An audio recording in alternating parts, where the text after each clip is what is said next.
Barbara, your spotlight. Okay, welcome everybody to our second presentation of Sharing in Song. If you happen to have missed last week's, it was recorded and it's available on the MEFGOC's website. So if you follow the link in Vicky's email, it'll take you right to it. And before we start, do anything more, Father Costin, would you say an opening prayer, please? Good evening, everybody. Please join me in prayer. In the name of the Father, and of the Son, of the Holy Spirit. Lord Jesus Christ, our God, we thank you once again for bringing us together in fellowship tonight. We ask your blessings and inspiration as we give praise to you through church music, for you are holy to the ages of ages. Amen. Amen. Okay, and also, Chronio Pola, happy name day to all the Jims, all the Dimitris, Dimitras, anybody out there who's celebrating today. As I said, this is our second presentation of Sharing in Song.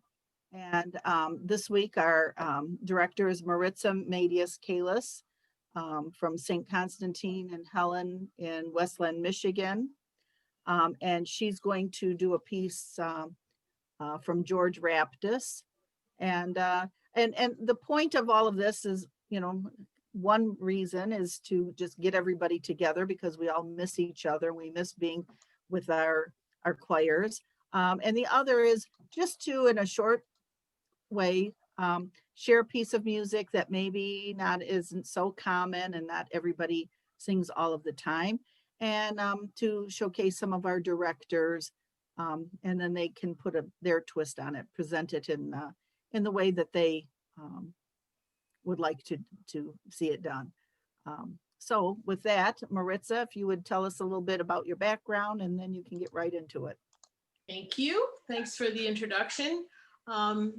Those of you who know me, I'm the choir director at St. Constantine and Helen Greek Orthodox Church. We were in Detroit at one time, and now we're in Westland, Michigan. I have been a choir member since I was 15 years old, and my choir director was George Raptis.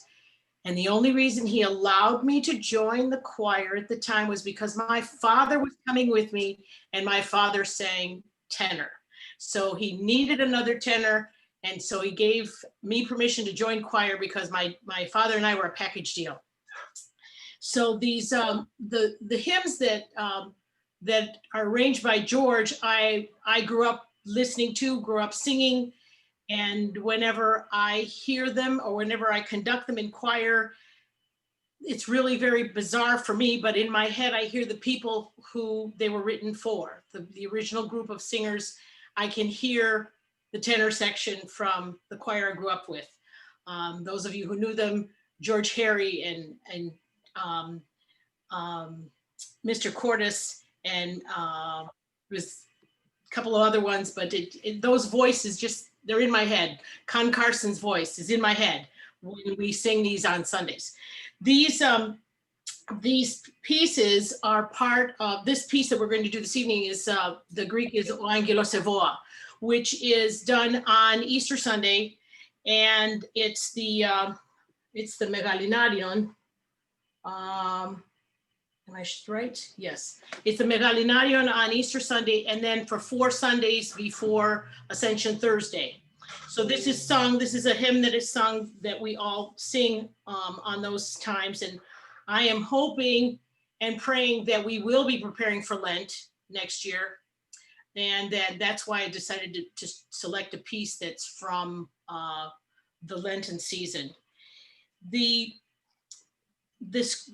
recording you're going to hear this evening of the piece is in Greek.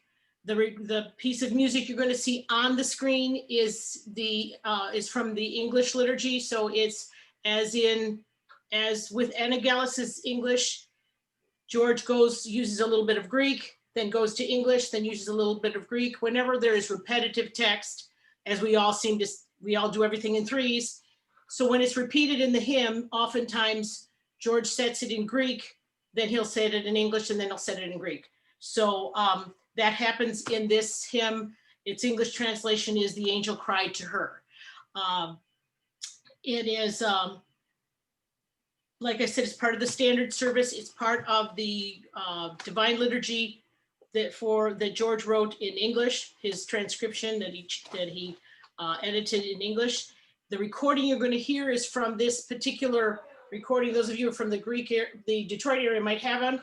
It's a Christos Anesti CD that was recorded in our old church at St. Constantine and Helen in Detroit before we moved to Westland. So that was a good 35, 36 years ago. It is, it's beautiful, and we are going to hear it in Greek, but be assured that what you're seeing on your page is exactly the same as what you're hearing, because there's no changes when he changed it to English. There was no changes from the Greek to English in the parts, just the language. And I think you'll enjoy listening to it. As I said, we are here at St. Constantine and Helen in Detroit, in Westland. When Lent starts, we use this service. We use this liturgy from beginning to end, because then we don't have to pull in something from somewhere else. It's all inclusive, which is wonderful. When I was a conductor down at the cathedral downtown Detroit, we put together things. And this was not ready at the time. George had not finished it. This particular hymn, he arranged in 1982, and he dedicated to his sister Felicia, who was also one of my relatives. She married my Uncle Marcus, and I used to stand next to his sister Felicia in the alto section when we were singing. So it makes it a little bit more special when he dedicated it to someone. Again, he wrote these all along the way. As some of you are just getting into working with liturgies, you find that, okay, I think I'd like to set my own mark on this hymn. George didn't write a whole liturgy first. He wrote bits and pieces of it. He wrote the hymns for our choir. Our choir at the time was at least 5 parts, 3-part women and 2-part men. Tenor section, you'll find that the tenor lines in all of George Raptis's liturgies are very strong, and they're wonderful to sing because he had wonderful tenors, so he wrote to their strengths. It's very often is 3-part women. You'll find that a lot of his stuff, you'll have unison lines, and then it goes into nice rich chords. And I think you'll enjoy this. I'm hoping that you will get an opportunity to use it. It's something that we use every year. It's one of my choir's favorite hymns of the Easter season. I just realized that I didn't give you any other background on myself, but I don't think you need it. Most of you know who I am, and it's kind of funny how we all come to these jobs. Evie Simon was our guest clinician last week, and it's because of Evie Simon that I'm a choir director right now, because Evie Simon wanted to raise her family, and she said, the job's yours, and she gave it to me. And so that it's just sort of, we're passing it along. One of these days I'm going to pass it on to my daughter, who is listening. That's going to be her turn. But I am a trained musician, just like Evie is. Got a master's degree in harp performance. Doesn't do too much for choirs, but my undergrad degree is in vocal performance. Anything else about me is not that important. What's important is that we hear this music, and I want you to like it. I really hope that you enjoy it, because it's one of our favorites as a choir. We love singing it. And I would like us to play it. Kyriako, I would like you to cue it up right now so that we can hear it, if you would.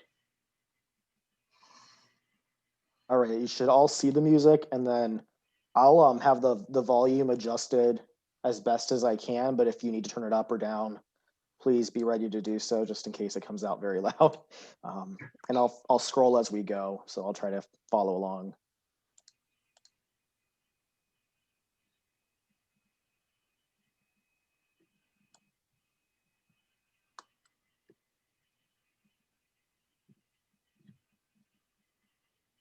I can't hear it at all.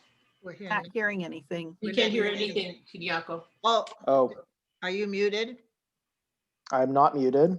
Oh, I had share computer sound off. I apologize. Okay. It's actually we'll try written that. silence. And you're scrolling and I'm going, where? I know, I'm listening to them like it sounds lovely. Everybody's faces are stoic. They're silenced. They're shocked. Yes. All right. All right, we'll try that one more time. Okay. Give me a thumbs up, someone, if. Can you center the music? It's a little bit off center. There we go.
Okay, thank you.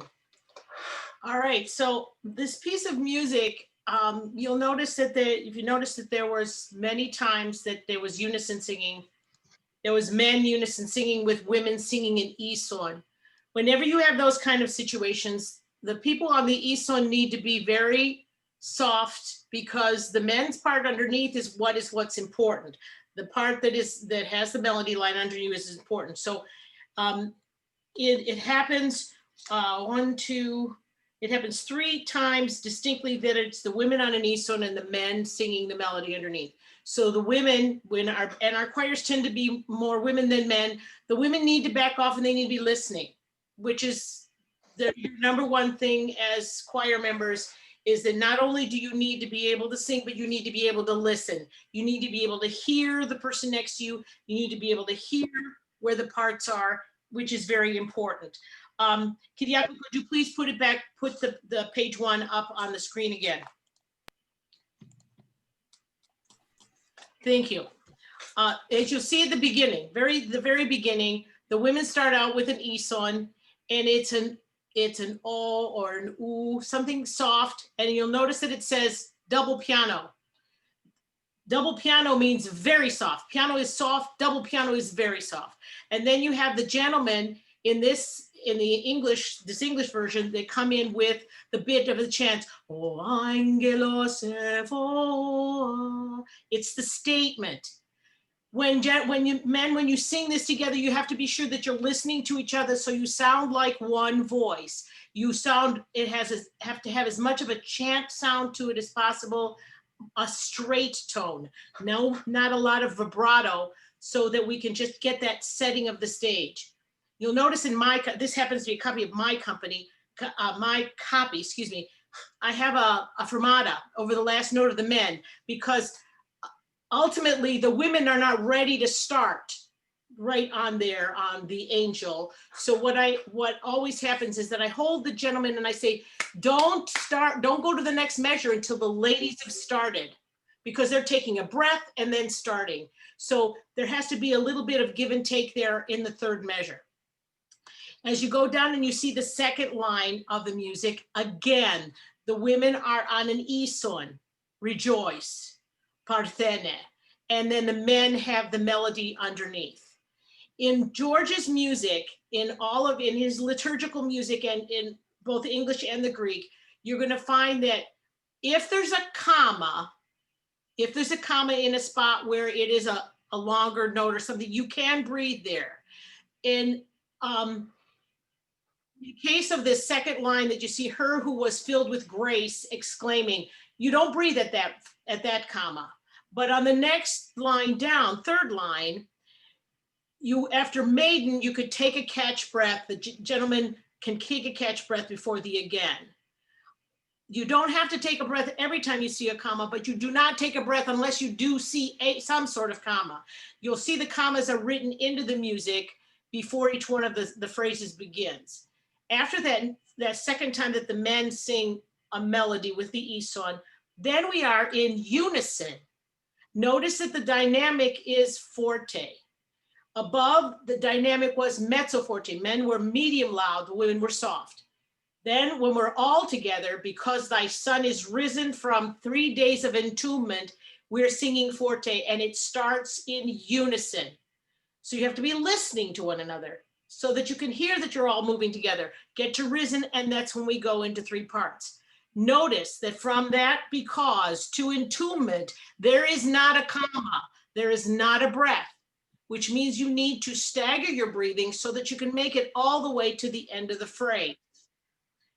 You'll see a fermata there at the end of the phrase. This next section, if you can just scroll it up so that we have the bottom line and then the top line a little bit. Okay, it's not real good, but it'll work.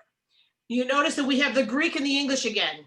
Fotizu in the women, and then the men say, oh, shine on, and they say fotizu, oh, shine on. They're saying the same thing. We're saying with Greek, and then in English, it gives it a little more of an effect.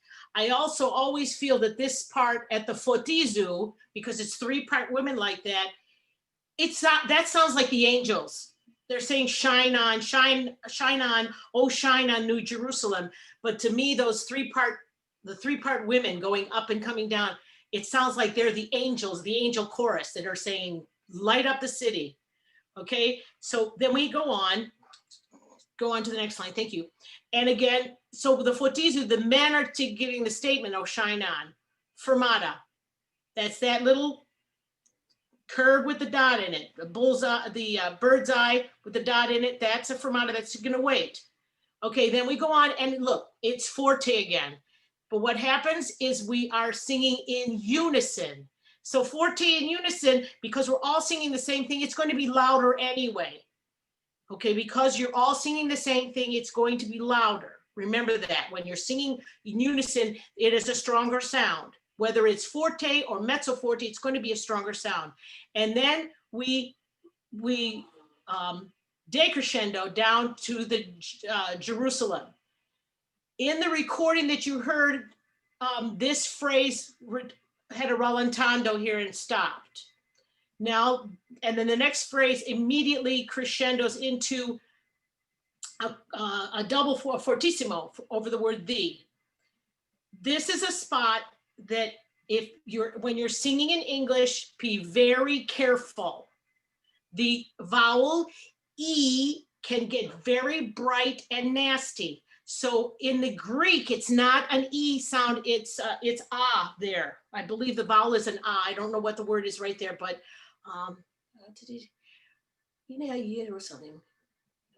it's doxa up there. So in Greek, it's easier to sing up there, agos, all double forte, and have a lovely sound. When you're singing it in English, you have to be very careful that the doesn't get spread across your face, and gets very brassy and nasty sounding. That's always a problem when we go from singing Greek to singing English. This phrase takes us all the way through, no breath, to the word rise. And again, decrescendos. This is a classic happening in a phrase of music. You start softer, you crescendo through the phrase, and then you decrescendo, Lord, been made to rise. It comes back down.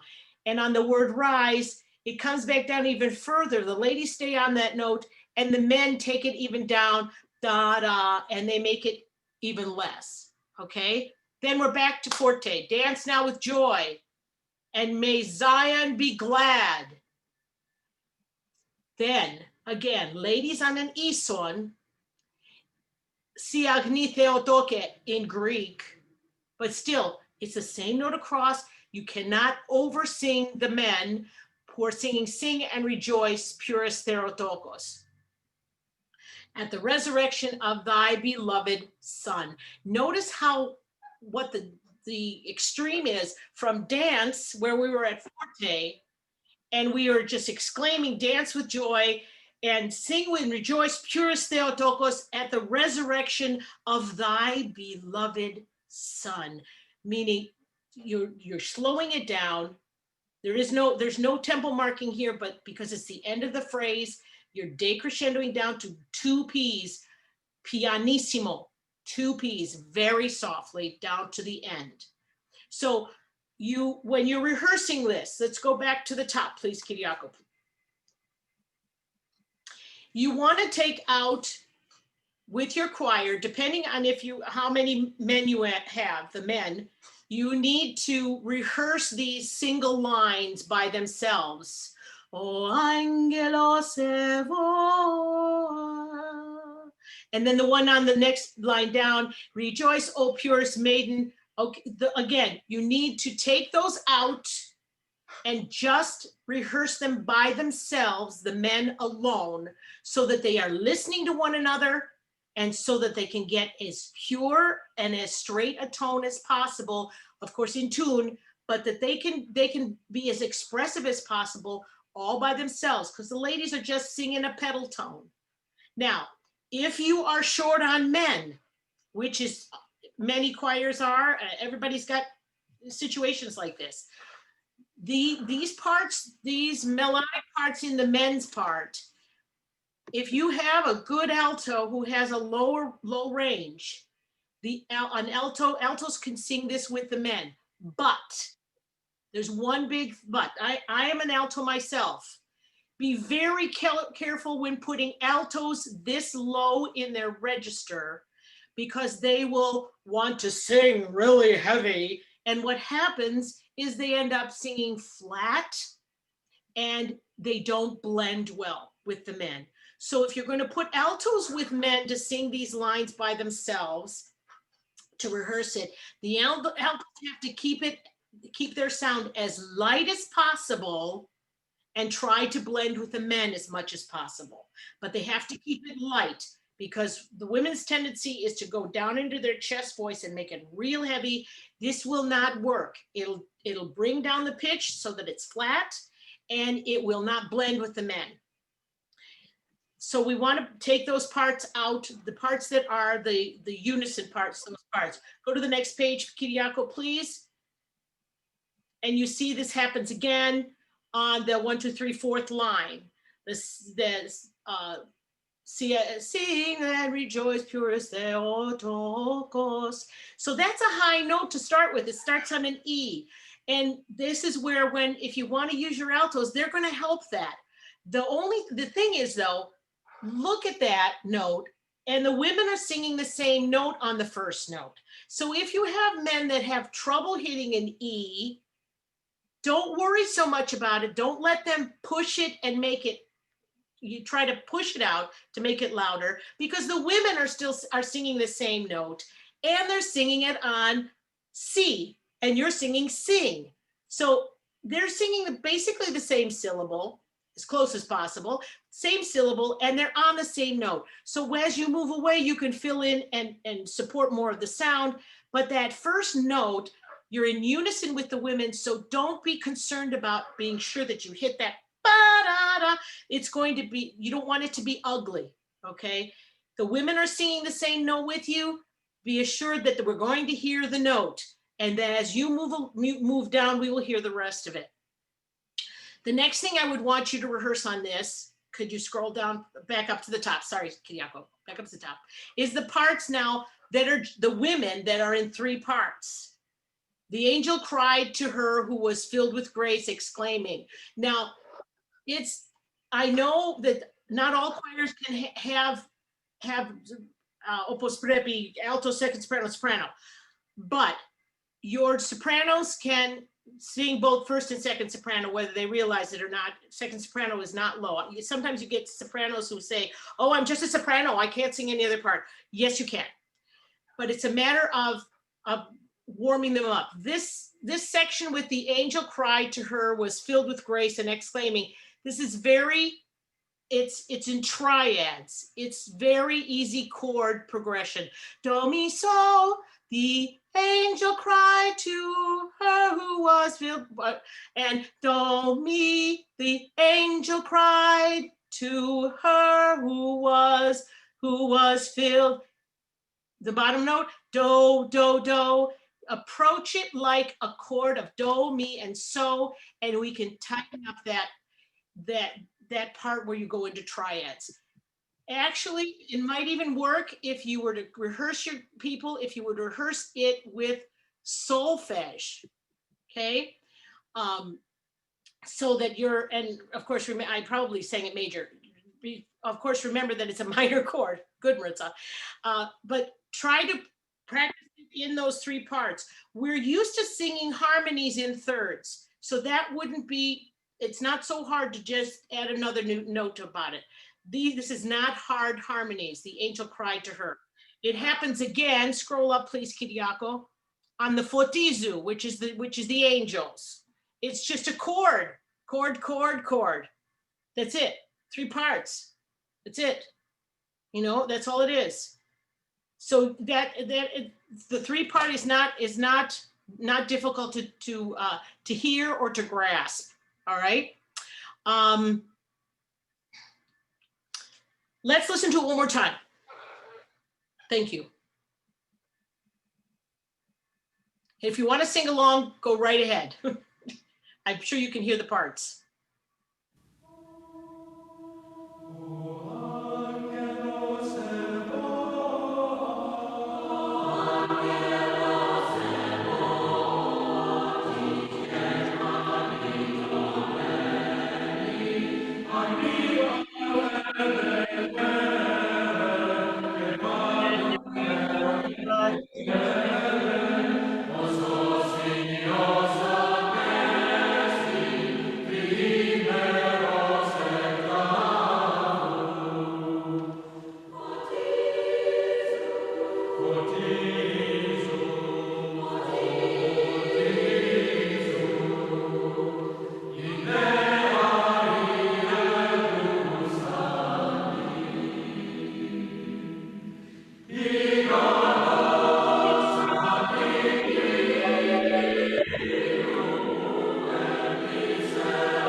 And if I can make one more comment about, you don't need to show me the music.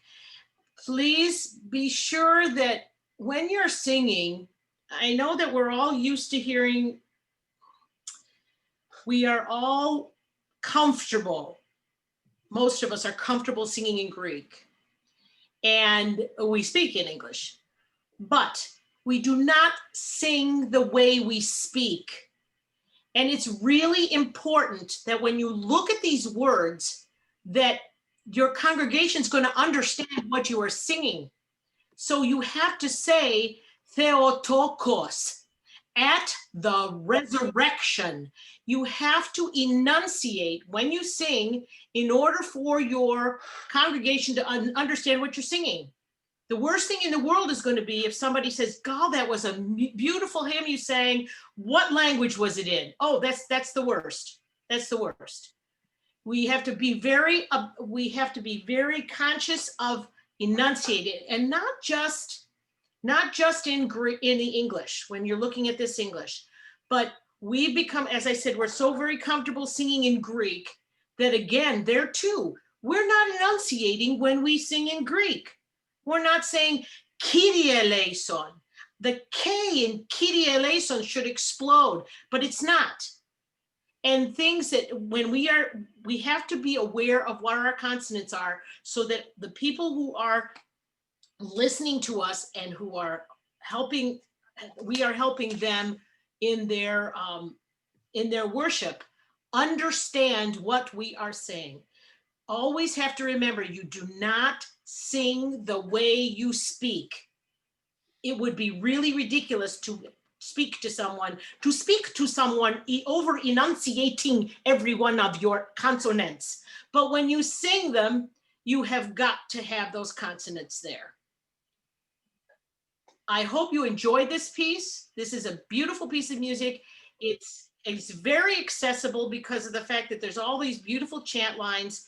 The 3-part harmonies are not difficult. And in the worst case scenario, if you're singing it for 4 Sundays, by the 4th Sunday, you'll have it learned. I mean, it'll be great by the 4th Sunday. So any questions, I'm more than happy to answer. It's definitely a hymn that needs to be rehearsed. You cannot just step up and sing it. My choir, which has sings it every year, we still rehearse it. We rehearse it every single year. We rehearse all of the hymns over and over again. Even the ones that we've sung all of our lives, we still rehearse them because there's always something new you can learn from rehearsal and listening to one another. So if you get anything out of this, you need to listen,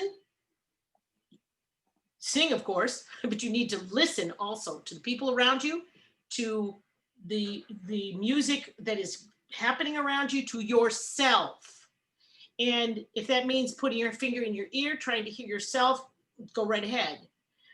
You need to be aware of what's happening in the music dynamically, whether it's loud, whether it's soft.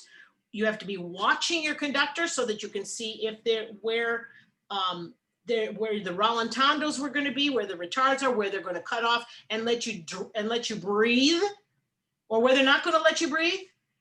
And you need to be aware of what you are saying, not only what it means, but that you are saying it clearly enough, singing it clearly enough that everyone understands.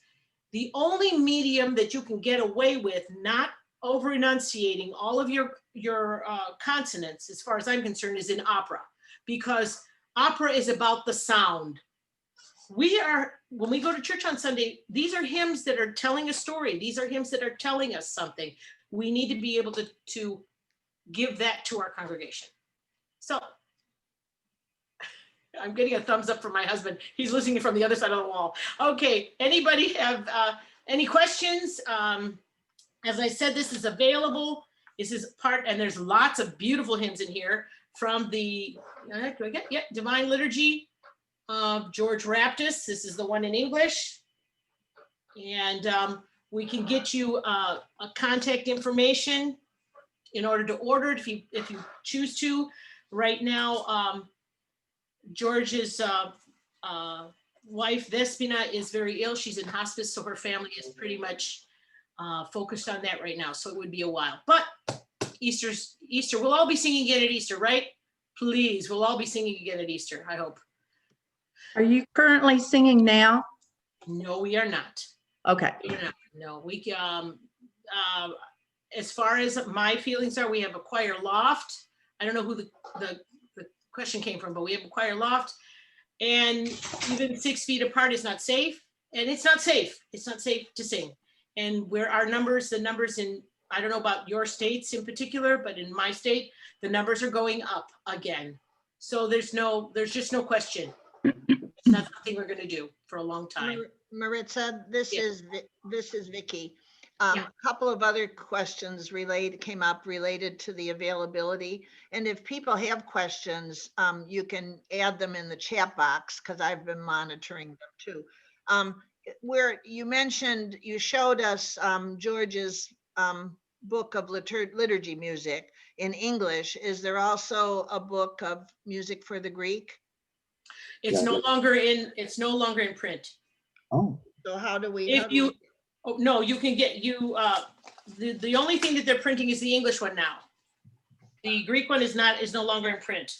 I Okay, mean, if there was enough of an interest, if there was a large enough interest for the Greek liturgy, I'm sure that the Raptises would print it. But right now they are focusing on the English translation because more choirs are going to English. okay. And then another related question, is there a recording of the hymn in English? Did your choir or some other choir do a recording of it in English? We have never recorded it in English. I'm thinking that there is a recording out there because I remember after we had the MEFCOX convention in Akron, that George conducted his English liturgy the first time. He gathered a group, a choir, and for a church service and recorded the English service. As to whatever happened to that, the person who would have recorded that would have been Danny Dallas, and he's the only one who would know if there's something there. Sophia might know, his daughter Sophia might know, and she is the contact person for the liturgical music. So I can give you her Vicky, I'll give you her contact. Yeah, information. let's wait because she has her. We can wait a while. Well, yeah, we can wait on that one. Another, going back to what you said about people with smaller choirs, Mhm. Talking a little bit more about that.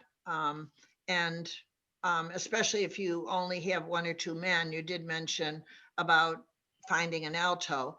But can you talk a little bit more about what smaller, do you think smaller choirs could do this hymn is the basic question? Well, you have to have at least one person on each part. So if you've got good enough singers, I would say you could. There's no reason why you couldn't.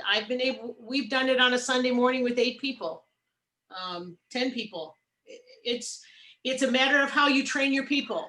If you have people that don't read music, you train them with a CD that has their part on it. You find a way to train the people, and if they've heard it enough and they like it enough, they will learn to sing it. I think it can be done. Okay, and then talking about the balance, especially when you get into the 2 different languages, Mm-hmm. what do you do? Do you focus on one language or do you just follow the dynamics that were there? The way it's written, the English has the melody line, and the Greek was the background, the choral, the angel voices, photizu, that was the background. So the photizu would be very soft, and the men's part with the English would be the stronger part. At the very beginning, it was the statement, and it was in Greek, so that's got to show up. So even if the top part is saying Theotoke across 4 bars, 4 lines, like it was in the second page, it's the men's part that has the melody. That's the part that has to be stronger. You have to know where your melody is. As a conductor, you have to be sure you know where your melody is so that you can be sure that that's the part that predominates. Okay, good. And then another question, I think most of the choirs during the post-Paschal season, after Sunday, they do this same hymn every Sunday. But I wondered, because technically there are different verse endings. I believe it's the 2nd, 4th, and 5th time. The last 3 or 4 lines have different texts to them. And Okay. did George put that in either the Greek or the English version? No. I think it's something between you and your priest. And if the priest wants you to change the verse with each following Sunday, I'm sure you could find a way as a conductor to fit it in. That then again requires you to have a rehearsal time so that people can learn to sing it. And so it just becomes easier just to leave it as it is. It's between you and your priest. If your priest is very adamant that they want those words to change, then you'll have to find a way to fit it into the last couple of lines. Otherwise, they turn it over to the cantor. They're pretty extensive changes, though. I mean, I have never been. Yeah. They never asked me to do the other verses. Yeah. We've always done it just the way it is. Yeah. I didn't realize there were other verses. Honestly, nobody's ever put it to me that we needed to do them. So it's yeah. Any other hints? I know you gave us a lot of good ones. Any other hints about helping us enunciate better and getting used to enunciating the way we should be? Well, the thing is, you need to, first of all, it's your conductor is the person who's going to dictate where they want things to be stressed more than others. But in all cases, whenever you're singing, you need to enunciate your consonants, and it's better to have. Sometimes it's better to have too much than not enough, because you can't pull it as a conductor. I can't pull it out of them. I can back it off. If somebody's doing too much, their P's are too loud, or their T's or their S's are too long, I can make that less, but I can't pull it out of you initially. So put it there. If your conductor says that's too much, then you back it off. But it's up to the conductor to make the decision as to what needs to be heard and what there have been times that I have the problem that I sing along with my choir. I'm singing whatever part is not there, or wherever it needs help, I'm singing it. So I don't always hear what isn't there sometimes. So there've been times when I stopped singing and I just listen, and that's when I find out that I'm not getting, I don't know, I didn't understand what that word was that they just sang. And it's not coming out. So I have making myself stop singing so that I can hear where we need to do more. But you can always back it off. You can't pull it out of people. So it's a matter of, give me the consonants and I'll tell you if it's too much.